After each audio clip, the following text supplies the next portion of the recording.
Good evening student. आज cash book का part 5 है और अब मैं double column cash book start कर रहा हूँ। और डबल कॉलम कैश बुक का ये फर्स्ट क्लास होगा, लेकिन पार्ट 5 है। कैश बुक का ये कंटिन्यूशन में चल रहा है। देखिए, पहले मैं क्वेश्चन रीड कर देता हूँ। लिखा है, enter the following transaction in the books of UK stores and double column cash book. 2019 April 1, cash in hand 800, bank overdraft 5700, receive a check from Bharti 3250, deposited the above check into bank. अप्रैल 12 को पे to Bhavna bye check 2425। अप्रैल 15 को भारतीय check return dishonour. अप्रैल 20 को withdrew from bank for office use 250। April 25 check received from Harshit and endorsed it to Arpit on 28th June 1200। April 30 को income tax paid by cheque 150। 30 को bank charges 25 है। ये आपका question है। अब यहाँ पे देखिएगा, चलो क्वेश्चन के साथ बताता हूँ। कैश बुक 5 है, part 5 double column cash book.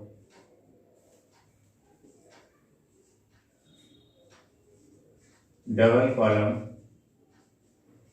पहले लिखिए कैश बुक, कैश बुक या लिखेंगे डबल कॉलम।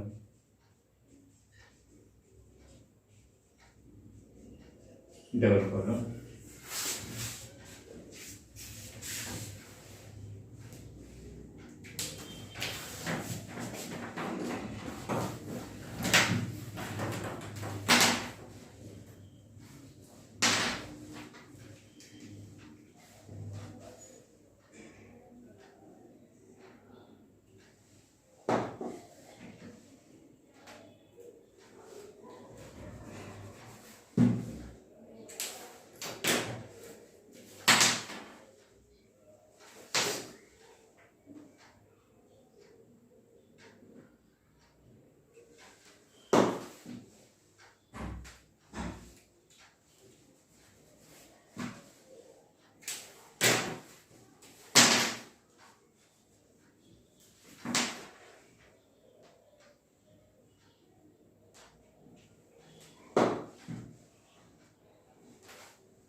दिया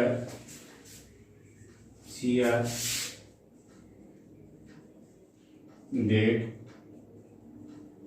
particulars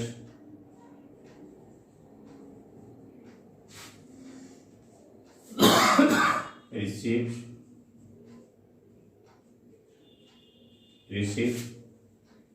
ledger folio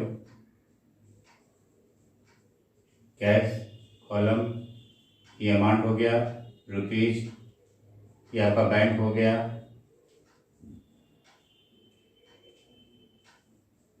amount rupees,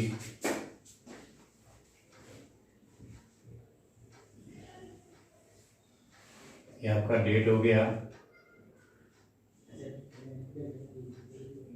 date,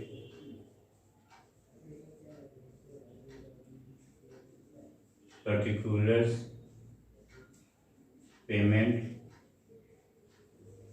payment start हो गई, ये किस का बेटा। उसके बाद ये आपका लेजर फोलियो है, उसके बाद आपका कैश कॉलम है, उसके बाद बैंक कॉलम में, ये आपका अमाउंट का हो गया। मेरे पास है बेटा, ले लो रुपीज।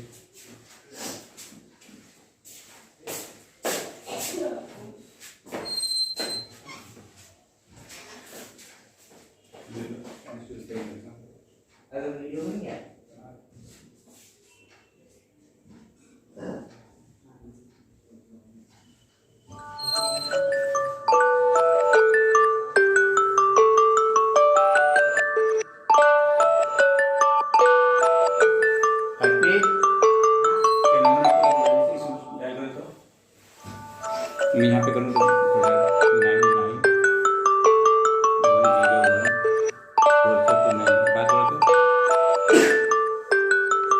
नहीं, वहाँ से नहीं करो।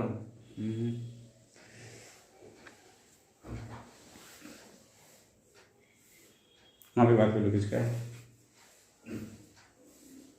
नहीं मैंने उसे क्लिक कर दिया, प्लीज टेक्स्ट मी में। इससे क्या होगा? अगर कोई इम्पोर्टेंट बात होगा तो वो टेक्स्ट कर देंगे। ओके।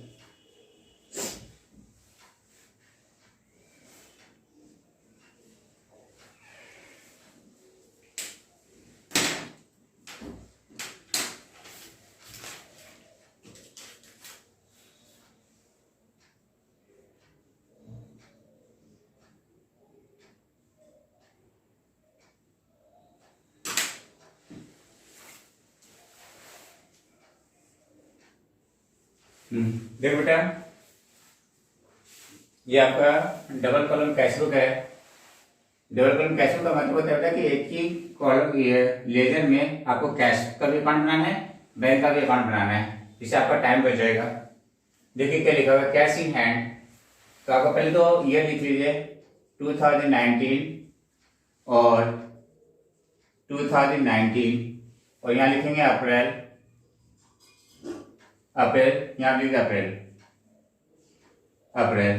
उसके बाद डेट लिखेंगे और कुछ नहीं लिखेंगे। Cash in hand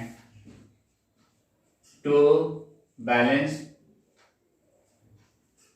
with how much 800 cash के कॉलम में। ठीक है, बैंक ओवरड्राफ्ट है। बैंक ओवरड्राफ्ट जब जाएगा तो लाइबिलिटी साइड में जाएगा, मतलब किस साइड में जाएगा, क्योंकि आपके लिए क्या लाइबिलिटी है और लाइबिलिटी का जो बैलेंस होता है वो क्रेडिट होता है। लाइबिलिटी का बैलेंस वीडी 5700 है। फिर क्या, receive a cheque from Bharati और फिर 7 अप्रैल को आपने चेक रिसीव किया और इस चेक को आपने क्या किया, नेक्स्ट डे डिपॉजिट कर दिया। तो नॉर्मली हमारे हिसाब से तो जिस दिन डिपॉजिट किया उसी दिन चेक की एंट्री होनी चाहिए, लेकिन मैंने हमेशा बुक में देखा है कि जिस दिन चेक रिसीव किया और आपने जमा नहीं किया, ये मान के चलता है कि आपने कैश रिसीव किया, और जिस दिन आपने जमा किया उस दिन ये मान के चलते आपने कैश किया, डिपॉजिट किया। तो मैं भी इसी को फॉलो करता हूँ क्योंकि मैं उससे बाहर तो नहीं जा सकता।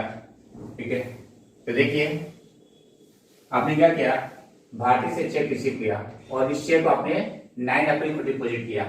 तो इस जिस दिन चेक रिसीव किया और आपने सेम डे में यदि जमा नहीं करते हैं, हम ये मान के चलेंगे आपने कैश रिसीव किया और कैश के कॉलम दे देंगे। एक लॉजिक ये बोल सकते हैं कि हमें तो कैश को कंट्रोल भी तो करना है ना, तो उस बेसिस पे आप लगा सकते हैं। तो देखिए अपने 7 को, तो यहाँ पे लिखूंगा टू भारती भारतीज अकाउंट कितना 3250 कैश में लिख दीजिए 3250 और इसको आपने 9 अप्रैल को डिपॉजिट कर दिया। तो ये मान के चलूंगा कि आपने कैश डिपॉजिट किया। तो जब कैश डिपॉजिट करते तो एंट्री होता है कैश अकाउंट बैंक अकाउंट या to cash bank account to cash. यहाँ पे कैश लिखिए और ये कॉन्ट्रा माना जाएगा और बैंक कॉलम लिख दीजिए 3250 और इस 9 में आपने एंट्री करी है बैंक अकाउंट टू कैश। तो कैश आ रहा है पेपर है तो कैश में लिखिए बाई बैंक अकाउंट और कैश के कॉलम में लिखिए 3250। देखिए नेट इफेक्ट तो सेम ही आएगा क्योंकि एक बार आपने चेक कैश कॉलम में क्या दिखाया रिसीव किया और फिर दूसरे में क्या दिखा रहा है पेमेंट किया। ये दोनों मिलकर क्या मिल हो गया अल्टीमेटली बैंक में ही तो आया ना। हमारे हिसाब से तो भैया सिर्फ जिस दिन चेक जमा किया उसी की एंट्री करनी चाहिए लेकिन सारे वो किसी को फॉलो करता है इसलिए मैं इसी मेथड को फॉलो किया है। नहीं तो होता है कि कुछ टीचर हमारे मेथड को नहीं मानता हो और आपके कार्ड दे तो आपका मार्क्स लूज हो जाएगा। सो मैं नहीं चाहता था आपका मार्क्स क्या लूज हो। So that's I am follow that. Okay अब देखिए पे टू भावना बाई चेक। भावना भावना क्या क्या चेक के थ्रू पेमेंट करी तो कितना 12 अप्रैल को पेमेंट किया था। 12 लिख लीजिए बाई भावना अकाउंट चेक के थ्रू किया था 2425 बैंक के कॉलम में चला जाएगा 2425। भारतीय चेक रिटर्न डिजोनर। अब भारतीय का चेक क्या होगा रिटर्न हो गया तो नॉर्मल रिटर्न की एंट्री तो वही करूंगा। तो क्या करूंगा देखिए तो एंट्री होगा भारतीय अकाउंट दिया टू बैंक भारतीय अकाउंट दिया टू बैंक। तो बैंक क्या रेकेट हो रहा है तो किस लिख दिया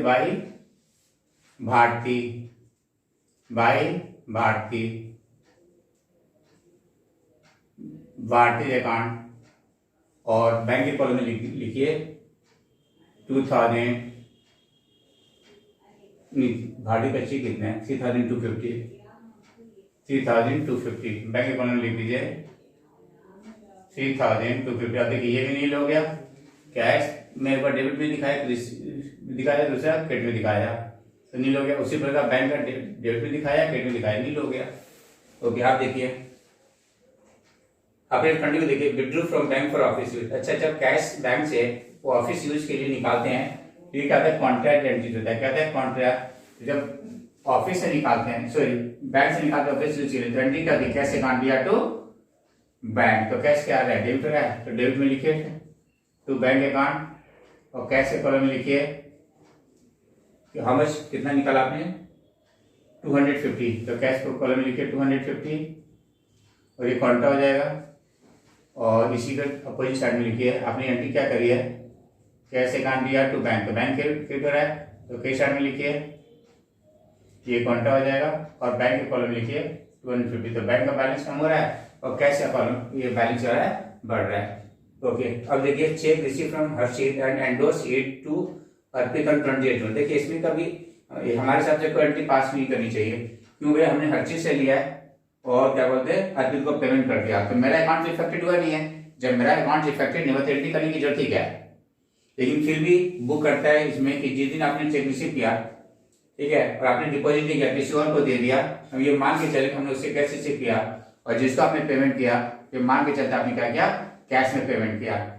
अल्टीमेटली हमारे अकाउंट में तो कोई फर्क नहीं पड़ेगा अल्टीमेटली कोई फर्क नहीं पड़ेगा लेकिन लोग इसे करते हैं हमारे हिसाब से जिसकी एंट्री ही नहीं होनी चाहिए लेकिन फिर बुक करता है इसलिए मैं भी कर रहा हूँ। देखिए तो आपने रिसीव किया परचेज से यहाँ पे दिखा देता हूँ चेक रिसीव किया पर आपने अकाउंट में ट्रांसफर किया उस चेक को आपने क्या किसी और को दे दिया मेरे अकाउंट से इफेक्टेड नहीं हो रहा है लेकिन फिर भी ये मान के चलूंगा कि जब भी ऐसा सिचुएशन आए तो मान के चलूंगा आपने कैश रिसीव किया और फिर जिस दिन आपने फेवर किया एंडोर्स किया उस दिन मानूंगा कि आपने कैश पेमेंट किया है। तो देख लीजिए हर्षित से आपने लिया टू हर्षित अकाउंट कितना हाउ मच 1200 कैश में आपने दिखा दीजिए 1200। ओके फिर 28 को इसी चेक को आपने क्या किया अर्पित को दे दिया तो मान के चलूंगा आपने क्या किया कैश में पेमेंट कैसे मान लूंगा।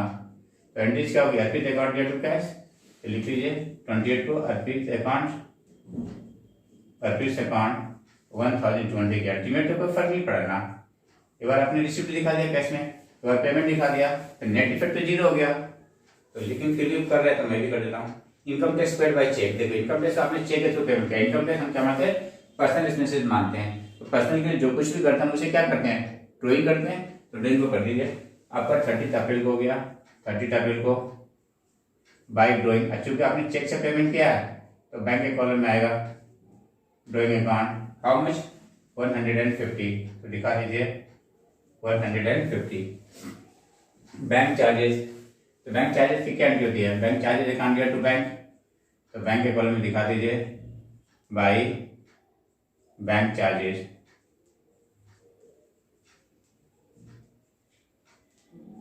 हाउ मच 25, तो 25 दिखा दीजिए। ओके,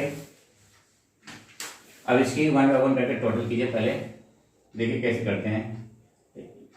क्लोज करने का तरीका वही है, bigger amount will be right in both side. देखिए पहले टोटल कर लिए, दोनों का डेबिट और क्रेडिट कर लीजिए। तो आपका 800 हो गया प्लस 3250 प्लस 250 प्लस 1200 5500 आपका कितना हो रहा है, 250 हो रहा है ना, 3250 और 1200 और 250 क्या है, एक मिनट, 250 है ना, 20 को क्या है, withdraw from bank for office use, withdraw from bank for office use 250 office use. Okay, तो देखिए आपको फिर से टोटल कर लेता हूँ। 800 हो गया प्लस 3250 प्लस 250 प्लस 1200, टोटल हो गया बेटा 5500। ओके, और ये टोटल लिखिए 5500। ओके, अब फिर से टोटल करके देखिए 3250 प्लस 1200, ये आपका हो गया 4450। फिर से जो टोटल है 4450। आप बताइए दोनों में कौन बड़ा है, विच वन बिगर, 5500 या 4450? 5500 बिगर है, तो इसको लिख दीजिए 5500, क्रेडिट साइड में लिख दीजिए, sorry bigger amount will be right in both side, दोनों साइड में आप लिख दीजिए 5500। और आप इसी लास्ट डेट में ले लीजिए balance CD by balance CD जो है बिगर में से छोटे अमाउंट को क्या कर दीजिए, लेस कर दीजिए। में कितना 4450, लेस कर दीजिए, तो आपका आ गया 1050, आपके पास बैलेंस आ गया 1050। और नेक्स्ट मंथ का फर्स्ट डे, अब इसके बाद नेक्स्ट मंथ क्या आता है, मई, तो आप मई को लिख लीजिए, मई 1 को टू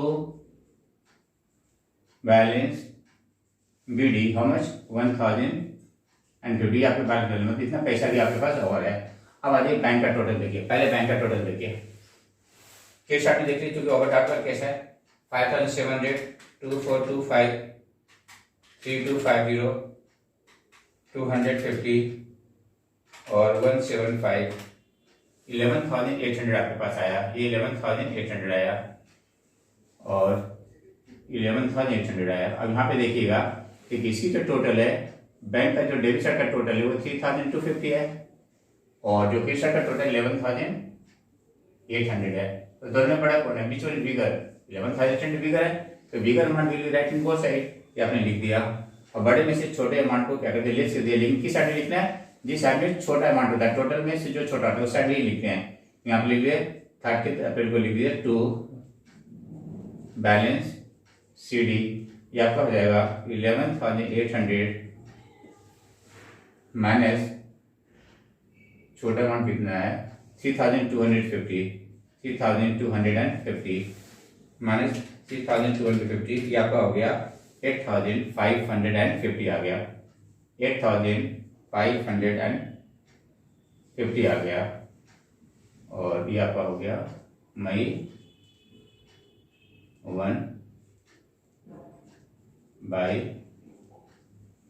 बैलेंस BD और बैंक के कॉलम में लिख दीजिए हम 8,550। ओके, ये फ्रेंड ये आपका क्वेश्चन कंप्लीट हो गया। लेकिन ये ध्यान रखिएगा कि जो कैश का कॉलम होता है ना वो हमेशा पॉजिटिव होगा, निगेटिव नहीं हो सकता है। बैंक का कॉलम है वो निगेटिव हो सकता है, ये ध्यान रखिएगा। लेकिन कैश का कभी भी निगेटिव नहीं होगा, वो हमेशा पॉजिटिव ही होगा।